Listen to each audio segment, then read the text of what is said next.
Can you see me?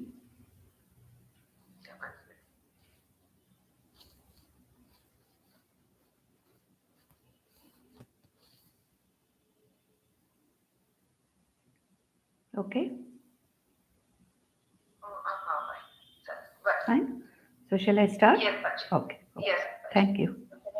Yeah. ॐ दक्षिणस्य समारम्भा शङ्कराचार्यमध्यमा अस्मदाचार्यपर्यन्ता स्मर्या गुरुपरम्परा श्रुतिस्मृतिपुराणानाम् आलयं करुणालयं नमामि भगवत्पादं शङ्करं लोकशङ्करं शङ्करं शङ्कराचार्यं केशवं बादरायणं सूत्रभाष्यकृतौ वन्दे भगवन्तौ पुनः पुनः ईश्वरो गुरुरात्मेति मूर्तिभेदविभागिने व्योमवद्व्याप्तदेहाय दक्षिणामूर्तये नमः परिज्ञानाश्रम श्रीगुरुशङ्कर परिज्ञानाश्रम शङ्कर सद्गुरु केशववामन कृष्णपाण्डुरङ्ग आनन्द परिज्ञानगुरु सद्यो जात शङ्कर सद्गुरु गुरुर्ब्रह्मा गुरुर्विष्णु गुरुर्देवो महेश्वरः गुरुः साक्षात् परब्रह्म तस्मै श्रीगुरवे नमः ॐ सहना भवतु सहनौ भुनक्तु सह वीर्यङ्करवावहै तेजस्विनावधीतमस्तु मा विद्विषावहै ॐ शान्ति शान्ति शान्तिः ॐ नमो भगवते वैवस्वताय मृत्यवे ब्रह्मविद्याचार्याय नचिकेतसे च. So in the last session we saw that again when Nachiketa got an opportunity to ask for this knowledge, he again reiterated his third vara, the third boon which he had asked Lord Yama. He reiterated in the 14th verse of the second valli of the first chapter and asked for this knowledge again. And how did he say? What did he ask? He had asked in the first valli, he had said that I have heard some people arguing that there is something left behind when a person dies. There are some other people who say that there is nothing left behind when a person dies.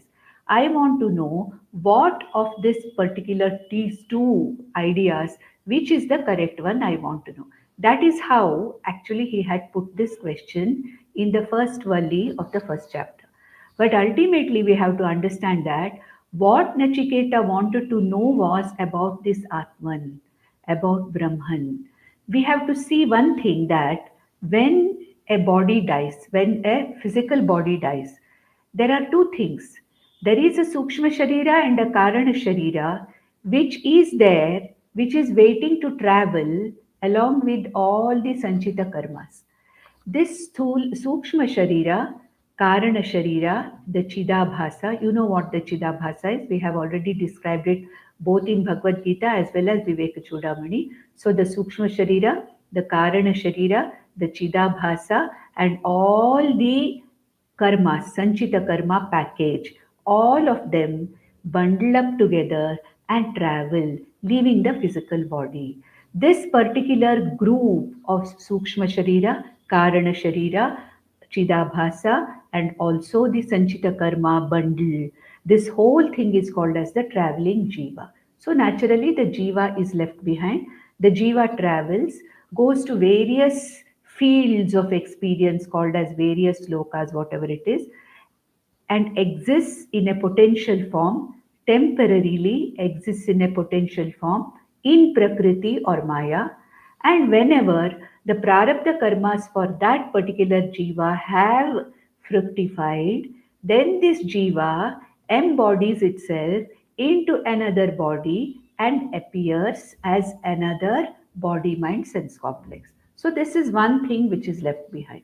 But there is something else which is the Atman, the consciousness, or Brahman. All of them are same. Sat, Chit, Ananda, Satyam, Jnanam, Anantam, Atma, Brahma, all these things are the Paryaya Padas or the equivalents for this Atma.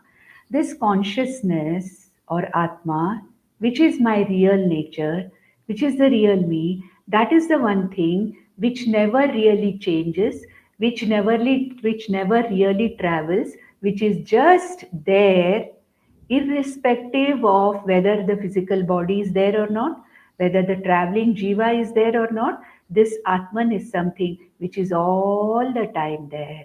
The jivas come and go, the physical bodies come and go, but what really stays all the time in all the three periods of time, in the past, in the present, in the future, without undergoing any change, is this Atma. We saw in Bhagavad Gita, न जायते म्रियते वा कदाचित् नायं भूत्वा भविता वा न भूयः अजो नित्यः शाश्वतोऽयं पुराणः न हन्यते हन्यमाने शरीरे.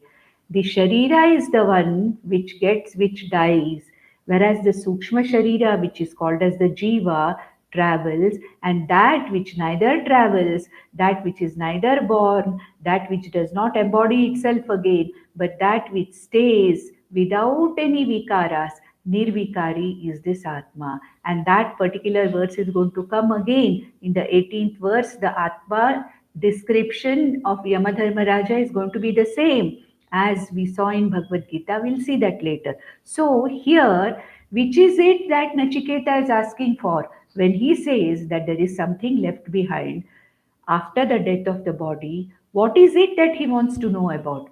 Nachiketa is not interested in knowing about the traveling jiva, because he knows that the jiva travels and comes back again in another physical body. Then what is it that Nachiketa is interested in?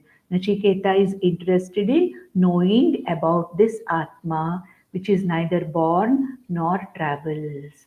And when he got an opportunity this time in the 14th verse, which we saw in the last session, again Nachiketa reiterates the same question and asks this question in a different way to Yamadharmaraja.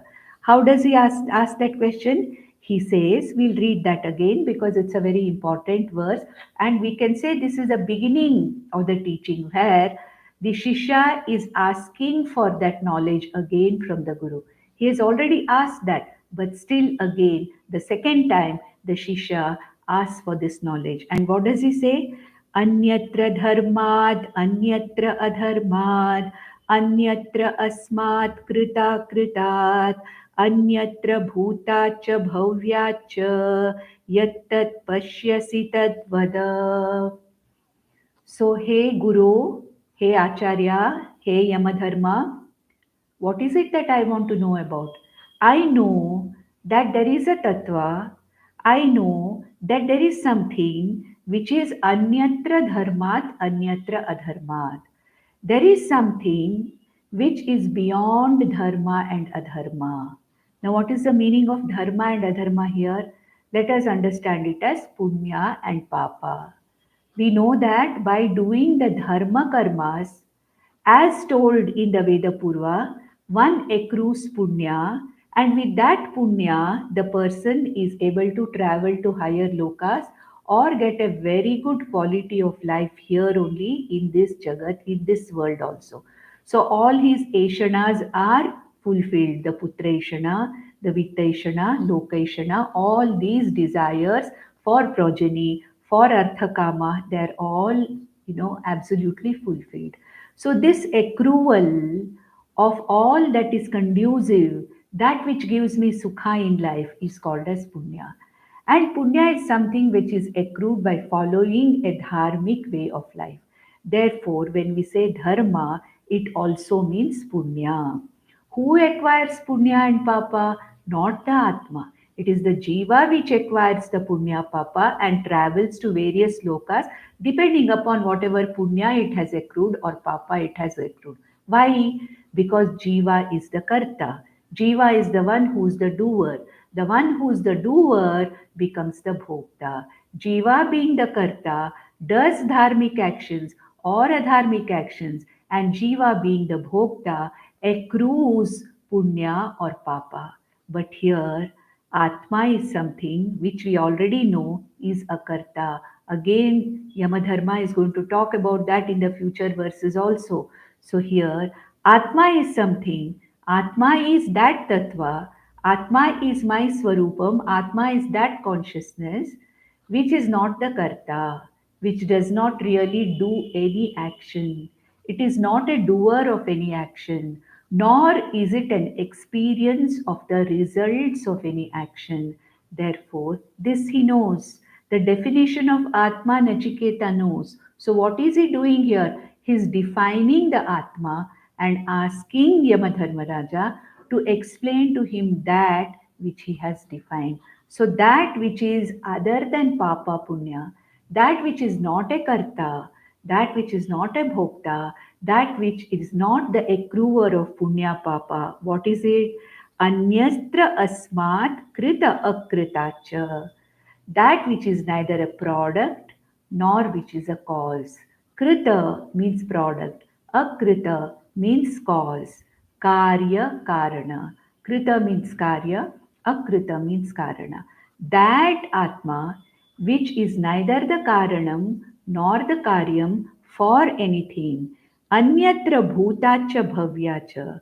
That which is kalatraya atitam, that which is not affected by the time principle, that which does not get decayed by the time principle, that which remains the same in all three periods of time, does not vary, does not get decayed, does not go away, that which is present in all three periods of time. Anyatra bhutacha bhavyacha yat tat pashyasi tadvada. That which you know as you see it, yat tat pashyasi, that which you know, that which you have seen very clearly. Seen means here that which you know, that about which you know clearly. Please tell me about that. Please talk to me. Give me the instructions. Instruct me. Educate me. Give me the knowledge about that Atma. Now, in the next verse, in the 15th verse, the 15th, 16th, and the 17th verses are the verses which are talking about a most important sadhana for this Atma Vidya. What has actually Nachiketa asked for? He has asked for Atma Vidya. He has asked for the knowledge of that Atma. So it is the Atma Vidya he has asked for. And here, what does Yamadharma Raja say in the next verse, in the 15th verse? He says, Sarve Veda Yat Padam Amananti Tapamsi Sarvani Cha Yat Vadanti यदिच्छन्तो ब्रह्मचर्यं चरन्ति तत्ते पदं सङ्ग्रहेण ब्रवीमि ॐ इत्येतत्. So here in these three words, Yamadharmaraja is very briefly talking about the Omkara upasana as a preparation, as a preparatory sadhana for the knowledge of Atman. So what did he say? Hey Nachiketa, whatever you are asking for, you said that which is beyond dharma and adharma, not affected by dharma, adharma, that which is beyond all three periods of time, that which is neither the cause nor the effect. You want to know about that particular thing. And that thing about which you want to know is called Atma or Brahman. And Sarve Veda Yat Padam Amananti. The Vedas, all the four Vedas, talk about this Brahman or Atma as the ultimate goal of human life. Knowing this Atma or Brahman, understanding this Atma or Brahman, and ultimately understanding that Atma and Brahman to be myself, this is the goal that the Vedas are talking about. Vedas means what? Which Vedas? Veda Purva or Veda Anta? What? Which part of the Veda is talking about these things? Both the Karma Kanda and the Jnana Kanda are going to or are always talking about this particular Brahman or Atma as the very goal of human life.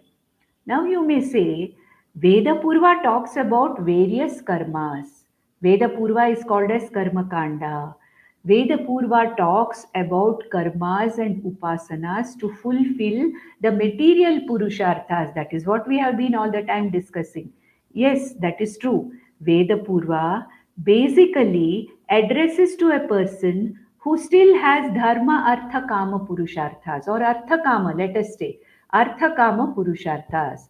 And therefore, for such people, Veda Purva talks about what? It talks about various, methodologies like various karmas, various yagas and yajnas, various upasanas to fulfill their desires. So, Sakamataya, by doing all these things, one can fulfill one's desires for Artha Kama Purushartha. Yes, Veda Purva talks about that. But what is the ultimate purpose of Veda Purva? It does not stop there. Veda Purva also wants every one of us to transcend that Veda Purva and go to Vedanta. Even the Veda Purva's ultimate reality is to get us Vairagya, to get this person who is continuously following Veda Purva to one day question, I have done so many karmas and upasanas. What have I got out of it? All these karma phalas that I have accrued out of following all the Veda Vihita karmas, have they given me anything? What have they given me? Impermanent, anitya karma phalas they have given me. They have given me happiness for some time, but not guaranteed that all the time I will get happiness. I may have gone to various other lokas and come back, but then is this what I want? Ultimately, is this the aim or is this the goal of human life? To keep on going from one loka to the other, to go on enjoying, with the putra and loka eshanas and keep on doing the Veda Purva karmas, Vihita karmas. No, that is not what it is. There must be something which gives me permanent happiness, not this temporary kind of a happiness which I get out of doing some karma or upasana. There must be something because of which I am going to forever get rid of this desire for Arthakama itself. This is the ultimate purpose of Veda Purva also. That's why in another Upanishad called as Mundaka Upanishad, the Upanishad says, Pariksha lokan karma chitan brahmanaha nirvedamayat nasti krita kritena. So what he says is here, Mundaka Upanishad Guru says that every one of us, after having followed Veda Purva for lives and lives together, and having examined the karma phalas that we have accrued, we have to start thinking pariksha lokan, karma phalan pariksha, having gone through whatever we have acquired in this life, is it that's all? Is it all? Or is there something else? Is there something which permanently releases me from this bondage? Is there anything which permanently releases me from this desire for Arthakama? Ultimately, we have to start thinking of that. And then we go to the Veda Anta, which again talks about the same Atma. So he says here, Sarve Veda Yat Padam Amananti. All the four Vedas, both Veda Purva and Veda Anta, they talk about what? This ultimate goal is explained in the Vedas, as explained in the Vedas, that is as the ultimate goal of human life. Tapamsi sarvani cha yad vadanti, all kinds of discipline, sadhana chatushtaya sampatti is prescribed for getting this knowledge. Tapamsi means what? All the disciplines that a mumukshu is supposed to follow in the form of viveka, vairagya, shamadhi, shatka, sampatti. All these things which a mumukshu is supposed to follow. Tapansi sarmani chayad vadanti. That for which this goal of Brahman, to understand Brahman, all the tapas that has been prescribed is ultimately for this only, not for anything else. After all the preparations, ultimately, if we don't go in for our final goal of knowing Brahman or attaining moksha, what is the point? So, moksha or Brahman is the ultimate goal of Vedas In Vedapurva also, Vedanta also. Moksha or Brahman is the ultimate goal of all our tapas, for all our disciplinary processes. Yadichanto brahmacharyam charanti. People lead a Gurukula life for the sake of knowing this. As a brahmachari is leading a Gurukula life. Later also, even as a Grahastha, as a Vanaprastha, as a sannyasi, if this knowledge is something to be got, we have to surrender to a Guru.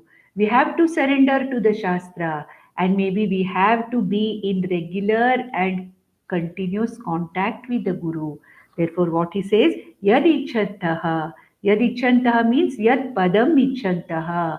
Yad brahma atmanam ichantaha. That that which is desired. This, what is it? My goal. What is it that I ultimately want out of life? Is it only continuously doing karma, coming back again and again? Or I want ultimate freedom from this coming back into the cycles of life and birth again and again? That goal, which is called as Brahman, that goal, which is called as moksha, is the ultimate teaching of all the Vedas. That is the ultimate goal of all the disciplinary processes that a seeker or a mumukshu follows. Yadichanto brahmacharyam charanti. That for which people surrender to the Guru to understand the Shastra. Tatte padam sangrahena bravimi. I am going to talk in detail about that particular Brahman or Padam, but for developing the preparedness for that Jnana Yoga, the preparedness to understand what this Brahman is all about, there should be a question on, or there should be a attempt for preparing this mind. And there is one way of preparing this mind, and here he says that is by Omkara upasana. Tat padam sangrahena bravimi om ityetat. Om ityetat. And he said that padam is called as Om. What is the meaning of that? Brahman is also known or called by this particular name Om. Om is also another name for Brahman. There is an Upanishad called as Mandukya Upanishad, in which Brahman is given the name of Om, and Omkara Vichara is done for Brahma Vichara. Omkara is something that can be used for upasana also, that can be used for vichara also. Vichara means what? As Brahman, I do enquiry on Omkara and ultimately come to the enquiry of Brahman. By doing enquiry on Omkara Vichara, ultimately I understand and realize what Brahman is. This is called as Omkara Vichara. That is not what here Yamadharma is talking about. He wants to tell Nachiketa that those who are not capable of Omkara Vichara, those who are not directly capable of Brahma Vichara, can take one step in the middle, an interim step called as the Omkara Upasana. And what is Omkara? Omkara represents Nirguna Brahman also. Omkara represents Saguna Ishvara also. Therefore, by the enquiry into this Omkara, enquiry into Nirguna Brahman is done like it is done in Mandukya Upanishad for understanding what this Brahman is. At the same time, it is said that those who are not capable of this direct enquiry, Omkara can be utilized as an alambanam for upasana. Alambana means what? As temporarily to hold on to something where upasana can be done, where a worship or upasana can be done to Omkara. This is the worship or upasana of Saguna Ishvara. Therefore, Omkara represents both Param Brahma and Aparam Brahma. Param Brahma means Nirgunam Brahma, Aparam Brahma means Saguna Ishvara. And Omkara can be taken as an Alambanam. that which can be taken as a support for the upasana to develop the capacity of the intellect to get this knowledge. That is what he's going to talk about in the next two verses, using Omkara as the alambana for Saguna Ishvara Upasana. That is what he's going to talk about. Now, in the 16th verse, let's see what Yamadharma talks about Omkara as the Upasana. He says, यत्तद्येवाक्षरं Brahma यत्तद्येवाक्षरं परं एतद्येवाक्षरं ब्रह्मा एतद्येवाक्षरं परं एतद्येवाक्षरं ज्ञात्वा यो यदिच्छन्ति तस्य तत्. So here he is talking about the glory of Omkara. And what happens? Depending upon whether you are doing the upasana of Omkara or whether you are doing vichara of Omkara, that particular result you will get. So he says, Yetad Yeva Omkaram Brahma. This particular, Brahma, this Eva Aksharam. Om is a symbol, a phonetic symbol. Aksharam Brahma. Why is it that Brahman and Omkara are equated? Number one, two reasons are given. Number one, Om is Ekam. It is one syllable. It is Om. Though it is made up of A, U and Ma, when we chant, we say Om. It is one single syllabled sound, Om. Brahman is also Ekameva Advitiyam, one. Om is Aksharam. Aksharam means that it is a symbol which does not degenerate. Naksharati iti Aksharam. Brahman is also Aksharam. We have seen Aksharam Brahma in the 8th chapter of Bhagavad Gita. Therefore, Om is an ideal symbol for Brahman. Since Om is Ekam, Brahman is Ekam.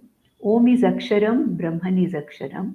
Om is taken to represent Brahman. What kind of a Brahman? Yetadyeva Aksharam Brahma. It is Saguna Brahman also in the form of Ishvara, for which we can do the Upasana. Yetadyevaksharam Param. This Omkara is the representative of Nirguna Brahman also. So what can you say in another language? Karanam Brahma, Nirguna Brahman also is represented by Omkara. Karyam Brahma, Aparam Brahma or Sagunam Brahma, Ishvara is also represented by this Omkara. Yetatyeva Aksharam Nyatva. Understanding this Aksharam Om, either in the form of Omkara Vichara or in the form of Omkara Upasana. If I take up Omkara for Upasana, I realize the Saguna Brahman or Ishvara, that is the phalam I get.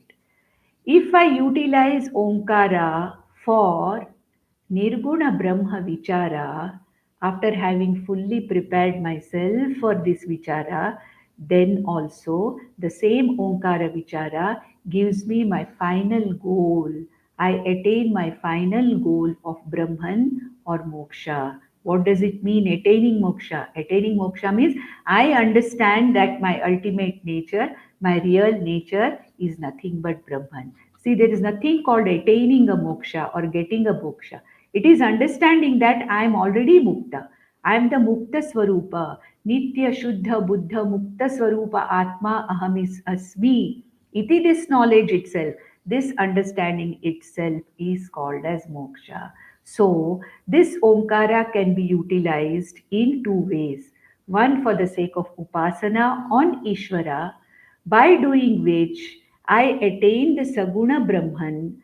I may probably go to the Brahmaloka and get Kramamukti later, which was talked about in the 8th chapter of Bhagavad Gita.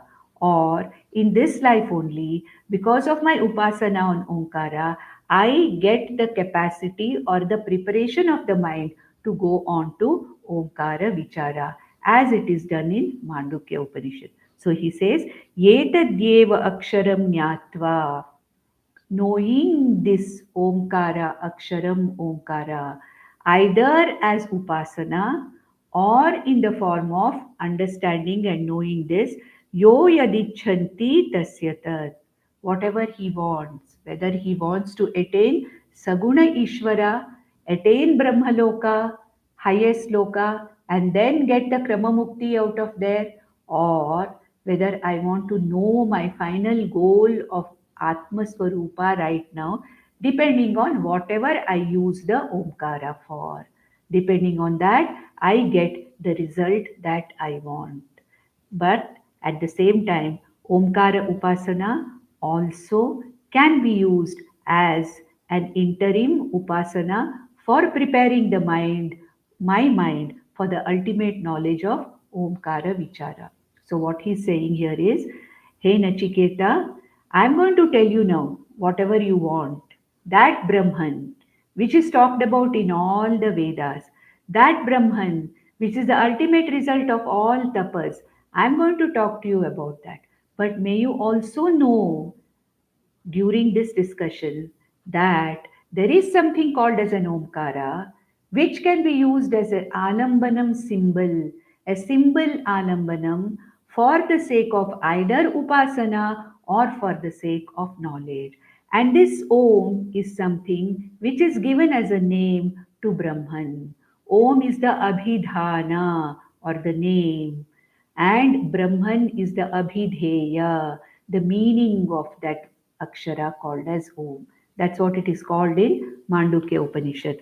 Then in the 17th verse he says, Yetad alambanam sreshtham, Yetad alambanam param, Yetad alambanam nyatva, Brahmaloke mahiyate. Now, Om is a very versatile symbol. That is what Yamadharmaraja wants to say. And it is the greatest symbol for Brahman. It's versatile because Om is something which is the most auspicious symbol which is thought to be. Because that is the first sound which came out of Chaturmukha Brahma's mouth when he started creating the whole universe. And it is said that this Om, being the most sacred symbol or sound, it is used before we start anything. You have seen that before we start studying anything, before we start any puja, before anything auspicious, as an auspicious symbol, Om is chanted. So he says, Yetad alambanam sreshtham. This Omkara is a great alambanam. Alambanam means what? That which is a great support. Support for what? Support for upasana also, for an upasaka. It is a great support for a jnana yogi also, because it's a versatile symbol. Now, what is an alambanam? Let us discuss about that a little bit. Alambana means that which you hold on to connect with Ishvara, to connect with Brahman. Now there are two types of alambanams. One is called as the Pratima alambanam. The second one is called as Pratika alambanam. What is the meaning of Pratima alambanam? Now, whenever I sit for meditation, for upasana, I view in my mind the form of the Devata upon which I am going to meditate. Chant the dhyana shlokas and bring that particular Devata into my mind. And what am I doing? During meditation, I am trying to hold on to that Devata by imagining the form of that Devata and also trying to hold on to that for my japa or upasana. And what kind of a support is it that I'm holding on? It is a pratima alambana. It is a pratima, because whatever my Ishta Devata is, I have imagined or I have projected or I have thought of, depending on what is given in the stotras, shlokas, and all that. I know four hands or eight arms or whatever it is, in whichever way it is described in Smriti and also in Puranas and others, I visualize my Ishtadevata in a particular form and chant the Dhyana shlokas. What is this? This visualization of my Ishtadevata is an alambanam for me to hold on during my upasana. So this particular alambanam is called as Pratima alambanam, an alambanam with a name and form. There is another alambanam, a support which I hold on, is called as a Pratika alambanam. Pratika alambanam means a symbol alambanam. I can hold on to a particular symbol. See, there are certain, meditation systems which prescribe, a flame, a light, whatever it is. So for this upasana, I hold on to a particular symbol for my upasana, for my worship. Now, Omkara is called as a Pratika Alambanam. Why it is called Pratika Alambanam? Om is a sound symbol. It is a single akshara sound symbol. Though we write it like this, we write Om, we write it like that. But Om does not have a shape, form, legs, hands, and all that. It is a symbol. It is a verbal symbol. It's not a written symbol, though it is written like that. But ultimately, it is a phonetic symbol. It is a verbal, it is a phonetic symbol. Therefore, Omkara is called as the Pratika Upasana. Pratika Alambana. So, what do you do with Pratika Alambana? What is it that I want? I want Brahmaloka, that is, I want to go to higher lokas. I want to go to the highest loka, Brahmaloka, reach there and then get Krama Mukti as told in the 8th chapter, or I want Jivan Mukti here and now. Depending upon what I want and whatever is the preparation that I have, all my preparatory stage, whatever I have, then I use this Pratika Alambanam of Omkara for Saguna Upasana or for Nirguna Brahma Vichara. And depending upon whatever I use it for, that particular result I get. Of course, more details of Omkara is not relevant here. Only here Yamadharma wants to say to Nachiketa and to all of us that Omkara can be used as a Pratika Alambanam for Omkara Upasana and for Omkara Vichara. With Omkara Upasana, there are two results: preparation of the mind for the next stage for moksha or attaining the highest of the lokas, which is called as the Brahmaloka, from where the jiva can get Krama Mukti, gradual Mukti there. At the same time, if a person is well prepared, he's a sadhana chatushtaya sampanna adhikari like Nachiketa now, Omkara can be used as a pratika alambanam for Omkara vichara. Maybe sounding a little odd, but it is not difficult. You can understand that Omkara is a pratika, it is an alambanam, can be used for either upasana or for knowledge. So, what is now Yamadharmaraja doing? He is not going to talk about Omkara upasana at all to Nachiketa, but he is directly going to go to the teaching of what is the ultimate meaning of that symbol. Omkara is Brahman. So Brahman or Atma, the Swarupa Lakshanam of Atma is what is going to be talked about from the 18th verse onwards, where the real teaching starts with a bang. Now, whatever we are going to study from now on, from the 18th verse onward, till the end of Kathopanishad is nothing but the vichara of Brahman. The story is over. Nachiketa's story is over. But Nachiketa is very much there as the Shishya. Yamadharma is very much there as the Acharya. And whatever next, this Vali and the next other four Valis are only going to be Yamadharma is only going to talk about nothing but this Brahman. What is this Brahman? How one can attain moksha? How one can understand what this Brahman is? And then here in the 18th verse, he starts the teaching with whatever Krishna started. Just like Krishna started, what did he do in the second chapter? From the 12th verse of the second chapter, Bhagwan Krishna directly started teaching what is Atma. Atma Vichara was talked about from the 12th verse of the second chapter after Ashocha Nanvachochastvam to all aspects of Brahma Vichara were talked about as an initial introduction. The same thing is going to be talked about, and you will understand that many of the verses given in Kathopanishad are bodily lifted by Krishna and used in Bhagavad Gita. And what we are going to see is one of those verses only, which you are going to find in also Bhagavad Gita, second chapter. Now let us see the 18th verse of the second valley of the first chapter. न जायते म्रियते वा विपश्चित् नायं कुतश्चिन्न बभूव कश्चित् अजो नित्यः शाश्वतोऽयं पुराणः न हन्यते हन्यमाने शरीरे. A bell must be ringing somewhere, isn't it? न जायते म्रियते वा कदाचित् नायं भूत्वा भविता वा न भूयः अजो नित्यः शाश्वतोऽयं पुराणः न हन्यते हन्यमाने शरीरे. That was the exact verse from Bhagavad Gita. It is nothing but exactly the same here. Only one word is different. न जायते म्रियते वा विपश्चित्, it is told here. There Krishna says, "Na jayate mriyate va kadachit." That's all is the difference. But otherwise, the whole verse is bodily lifted by Lord Krishna, and he takes a number of verses from Kathopanishad into Bhagavad Gita.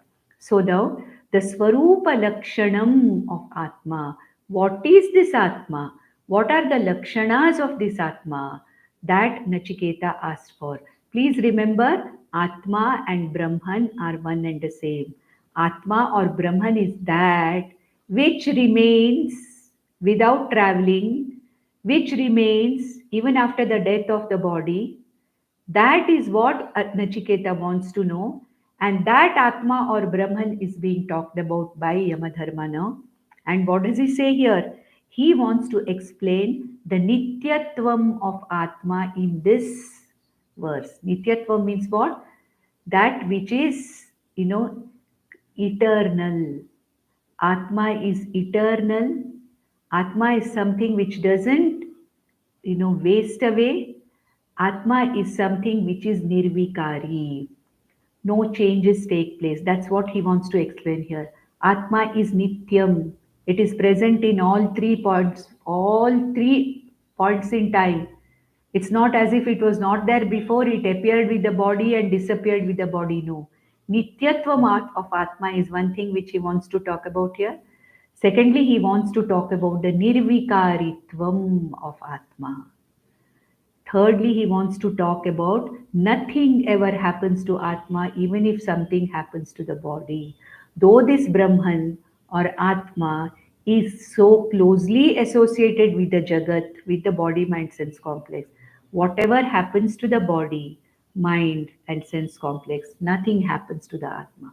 So Nityatvam, Nirvikaritvam, and Asangatvam of Atma is going to be talked about in the 18th verse. So what does he say? न जायते म्रियते वा विपश्चित. Vipaschit means the all illuminating consciousness.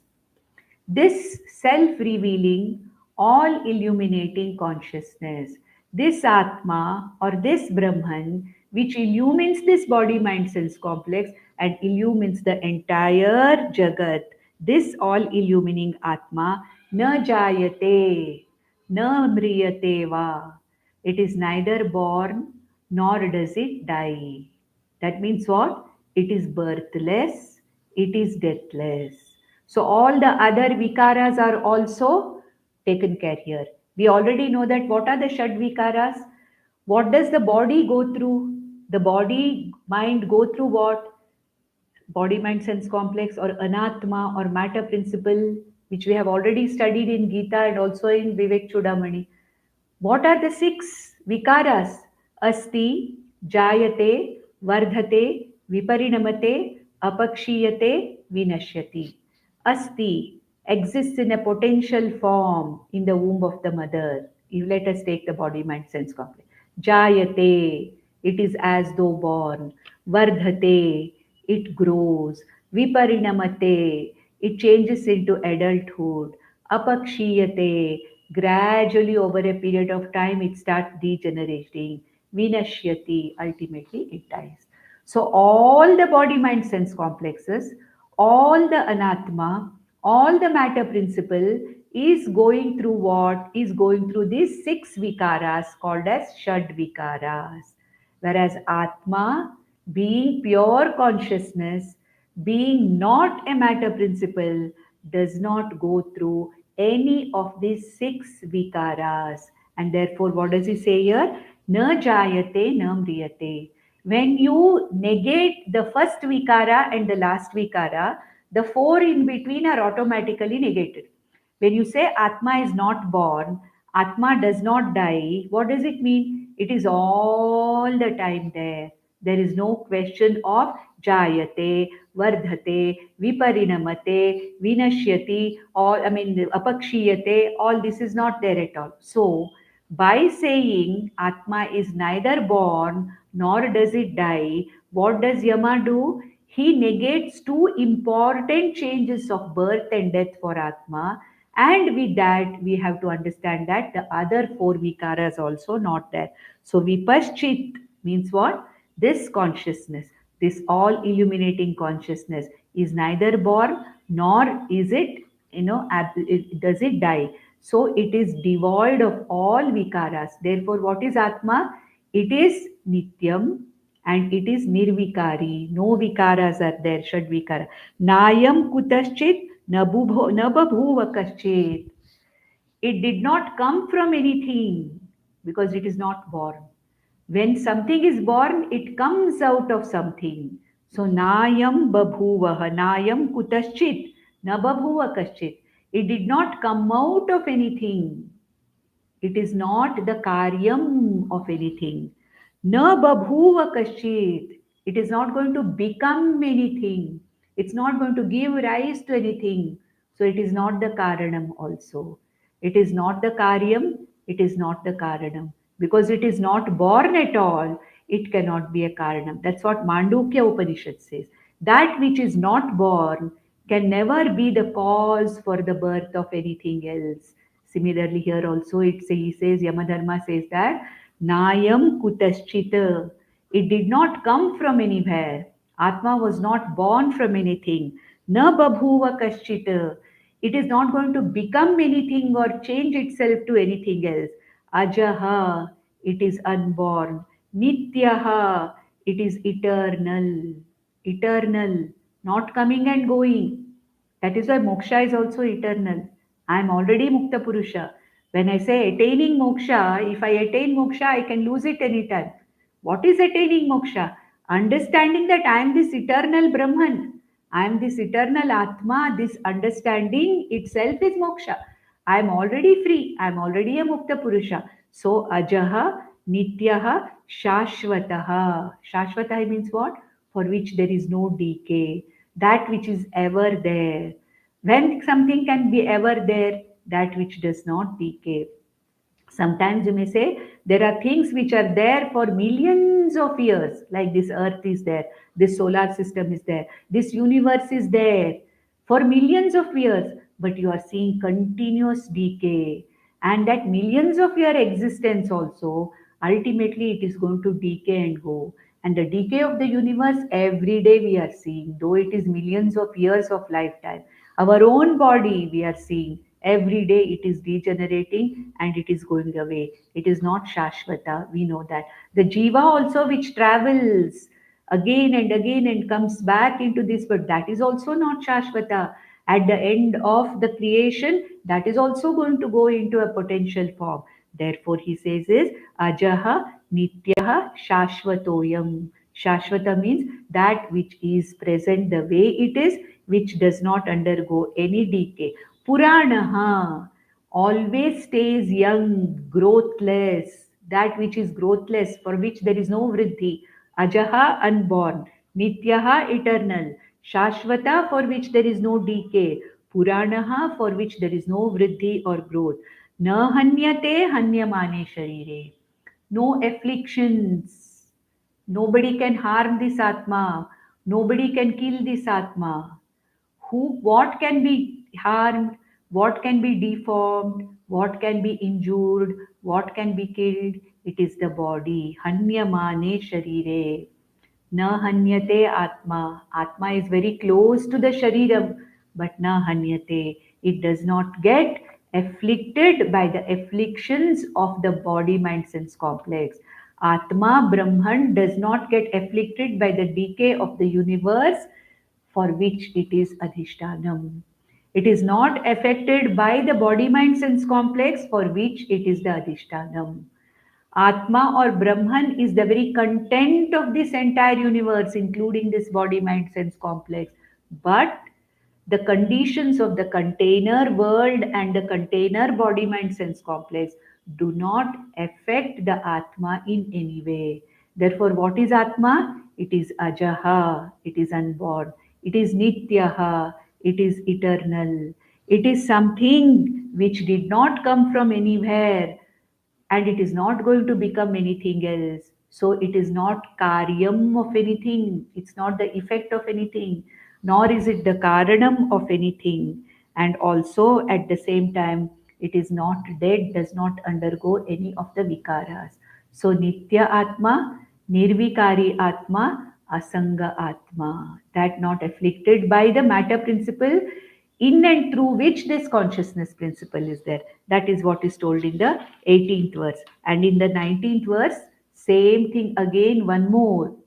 The same you will find that same mantra is talked about in Bhagavad Gita also. 19th verse will take Hanta chen manyate hantum hataschet manyate hatam ubhau tau na vijanitaha nayam hanti na hanyate.